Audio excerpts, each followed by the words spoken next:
What's up guys, Chandler here. Today I'm going to be giving you my top 5 film recommendations for the week.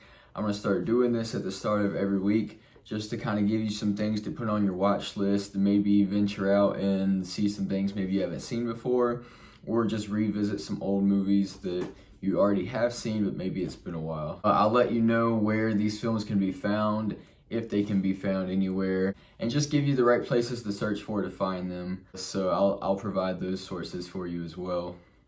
Number 1 is super easy. Get out and go see Tenet.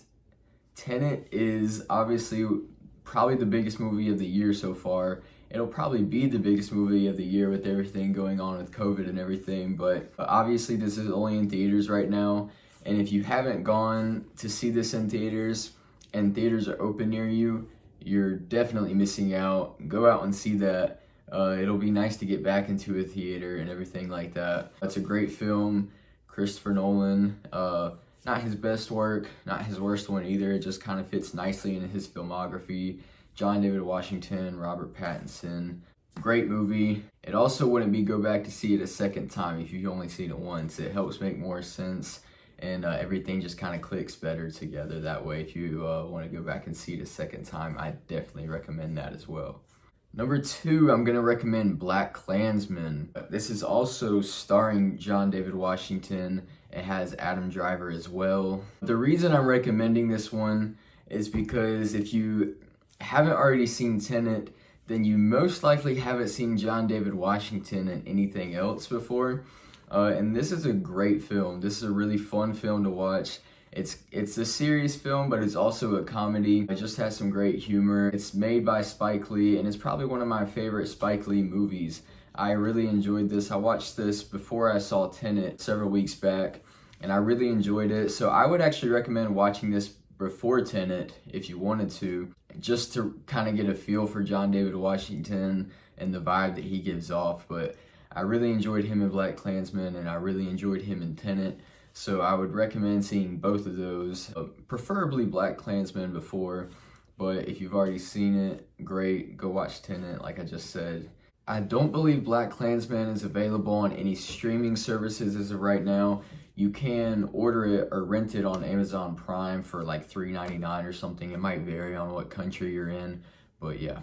Number 3, I'm going to suggest Being John Malkovich. I feel like this is one that kind of flies under the radar a little bit, especially when talking about Charlie Kaufman. This is a Charlie Kaufman film, Eternal Sunshine of the Spotless Mind, Synecdoche, New York adaptation, and most recently I'm thinking of Ending Things that just came out on Netflix. His films have been getting put on Netflix recently, and I would definitely recommend checking this out.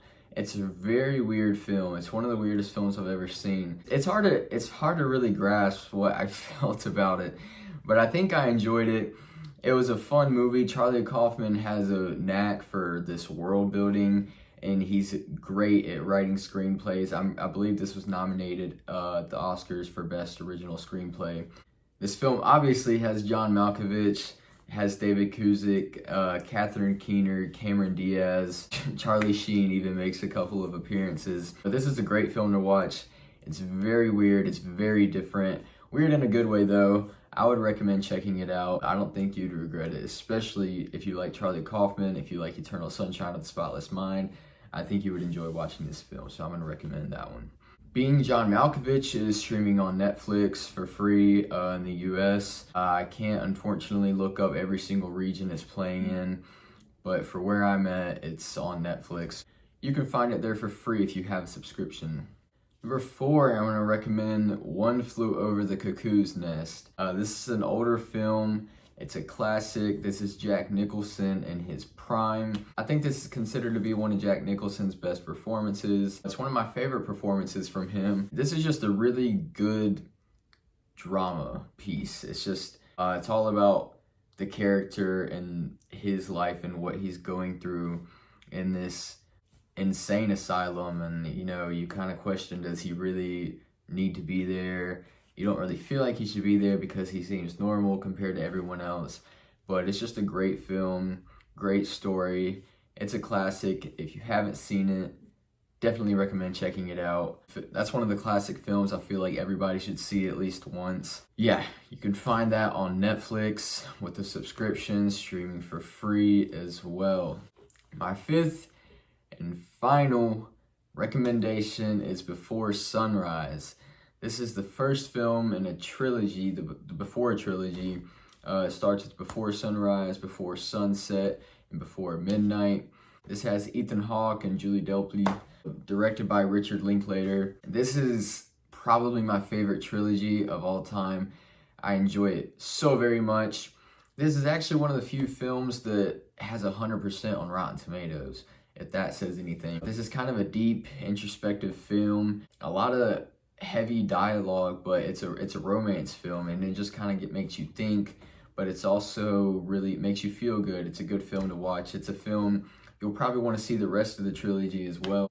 For me, these two main characters give off two of the most natural performances I've ever seen in a movie, and I really love the way they connect and intertwine and just build on and off of each other together. I just love everything that they go through in this movie. I love the ending. I love the rest of the trilogy as well. Like I just said, this film is not available for streaming on anywhere that I'm aware of. You can rent this on Amazon Prime as well as the other two films in the trilogy. But I love that movie. Would highly recommend getting to see it at some point if you haven't already. And if you have seen the first one and you haven't seen the rest, definitely check out the rest. So if you get to watch any of these movies and you haven't seen them before, come back, leave a comment, tell me what you thought about them. If you have seen them already, go back and watch them again. They're all fantastic movies. You probably wouldn't regret revisiting them. Leave any comments you want. Leave recommendations for future videos such as this.